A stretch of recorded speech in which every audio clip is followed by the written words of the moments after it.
What is going on, guys? My name is CurryTech and welcome back to another video on the channel. In today's video we'll be going over the AMD Navi 31 GPUs versus NVIDIA's new Lovelace codename GPUs, which will be the new GPUs coming out hopefully in 2022 of the second half. Anyway, let's dive into it and let's look at the leaks and rumors that we can accumulate, and also look at power draw. And one of the many things going around right now is actually power draw of these new cards that are coming out. These new cards are set to be based off of 5nm TSMC node and Samsung node. So we'll see which one they'll choose. And AMD will go with the TSMC, but NVIDIA may choose Samsung. It all depends on when this is confirmed actually. But these cards have been leaked by CodePy7 Kimmy, Grayon55, all these really good leakers on Twitter, and they have all been pointing to TDP being around 400 to 500 watts. And sometimes people have said that 400 watts may be the max, but some people have speculated that it can push even up to 500 watts under load. And the thing is about TDP is TDP doesn't show when it's under load. It doesn't show like a really good estimate of power draw, because power draw is very different depending on the load, especially in Cinebench, Time Spy Extreme. Those pressure the GPU a lot, requiring a lot of power into the GPU. So this is what we have. The AMD Navi 31 is going to be based off of a MCM. An MCM is basically a multi-chip module. Now, this is how they will achieve the FP32 of 15,360 stream processors, which is almost, I don't know how much, like triple the amount in the RX 6900 XT, I believe, because that one had like 4,000. And that is just like insane. That's not even triple, that's like almost quadruple the amount of processors of FP32 cores. And NVIDIA, who has the RTX 3090 with almost 10,000 CUDA cores, will now be featuring 18,000 CUDA. Will be featuring 18,000 CUDA cores, which is just crazy amount of CUDA cores. Now, going back to AMD's Navi 31, it'll be featuring on a multi-chip module, basically using two dies with a 5nm plus a 6nm node, which is going to be interesting how they split up the CUDA cores. Obviously, the smaller the transistors are, the more you can fit in cores. So 5nm will probably have more on it than the 6nm one. So that's how I think it will be. And Navi 31 GPU is going to be a multi-chip module, and like I've said before, they've used this in the past on the Ryzen 3000 CPUs, where they've used 3 chips on some of them, like 3 dies, really tiny dies of 7nm, to make them really cheap but also affordable, and as well as great performance. Although when you use a multi-chip module, you do run into sort of latency problem. It's not really a problem per se, but more like latency that may affect performance of the card in its whole. Because when you're using two separate dies, we're not talking about 2 interconnected dies that are together, which will be a monolithic die. They're 2 separated dies, meaning they have to communicate with each other, or else if they don't communicate with each other, then the whole GPU won't work at all. And they did this with their CPUs, and over each generation they had something called the Infinity Fabric, which allowed the chips to talk to each other. There's going to be something similar to this. This is also going to have the Infinity Cache, I believe, and it's rumored for the AMD Navi 31 to be around 256 and 512 megabytes, which is like extremely large for a GPU. So that's really crazy to think about. And also how they actually count the GPUs, or the CUDA core, sorry, is different than before. So I forgot how they counted it, but before it was like in CUs, but now it's in something else. I forgot the clusters that they counted it in. But it's crazy that these cards are going to be pulling around 500 watts, both of them, and the Navi 31 is going to be called the RX 7900 XT, and the RTX 4090 is what it's going to be called. It's going to be codenamed Lovelace. Apparently, after like a queen in Britain or whatever, I don't really know nor care about it.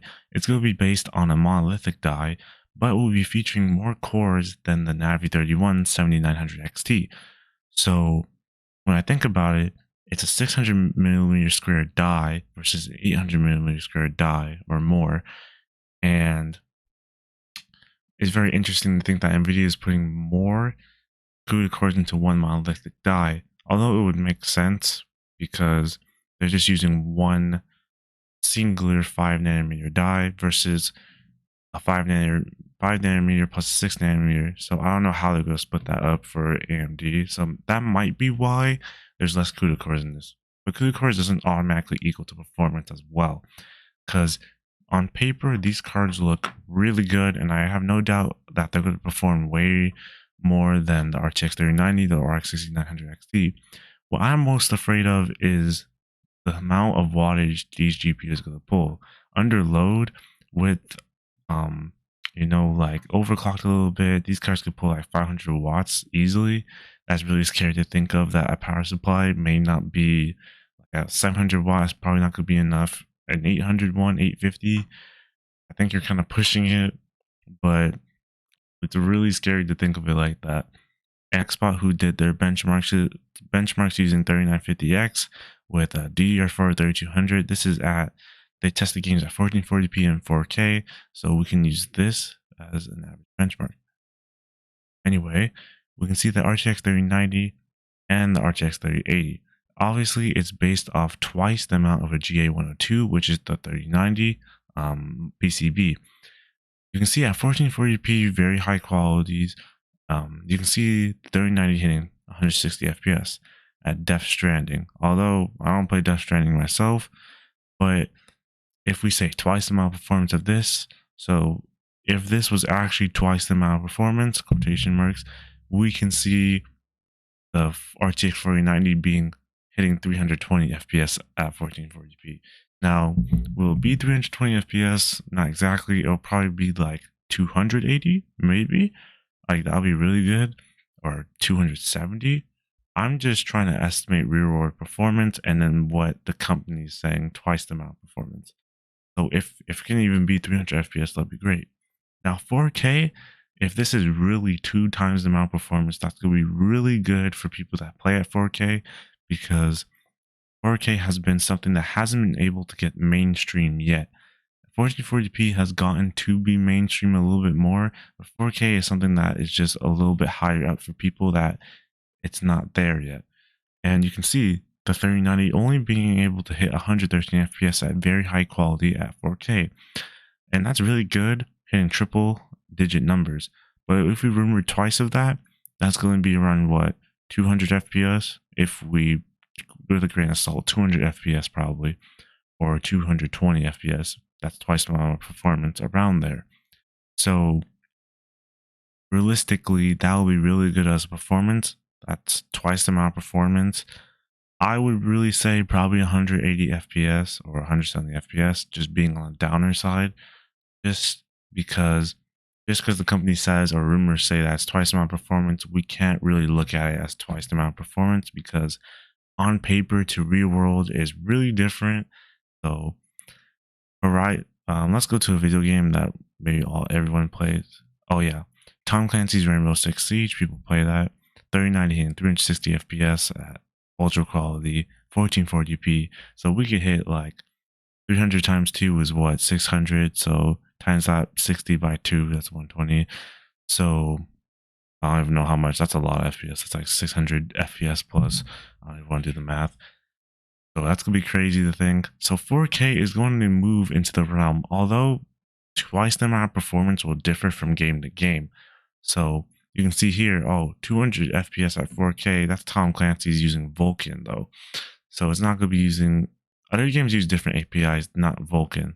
So 200 FPS is really good. So that's going to be like 400 FPS or maybe 380 FPS. And as we see here, we are back at TechSpot. TechSpot, thank you for letting me use your benchmarks and stuff, it's really nice to like actually have someone that does benchmarks, because I don't have any of these cards, so because they're too expensive for me.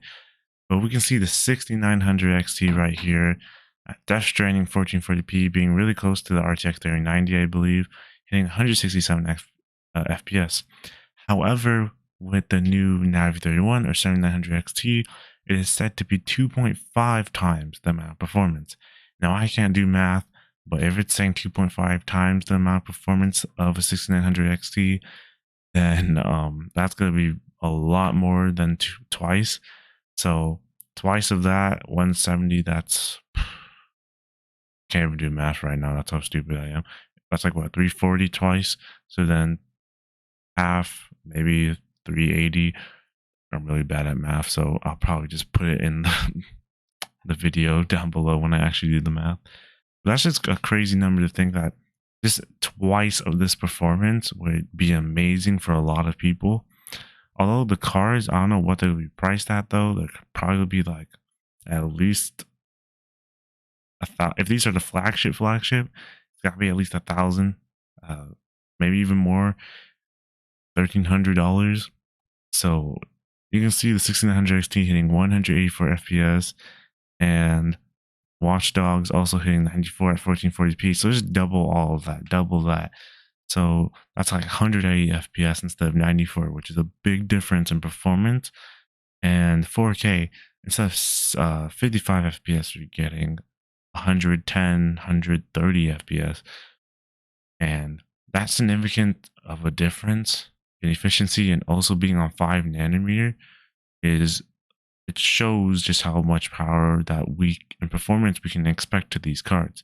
Although we must take everything with a grain of salt, as I keep saying. So hopefully this stands for in the future of 2022 and the later half of 2022 when these cards are released. So I'm probably going to wait for these cards, hopefully. But yeah, Doom Eternal 1440p, 331 FPS, not bad.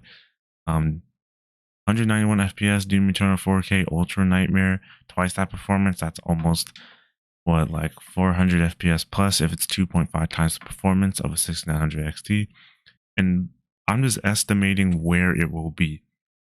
Now, I know a lot of people play Warzone, although Warzone has been dying out because of a lot of cheaters, and I understand that.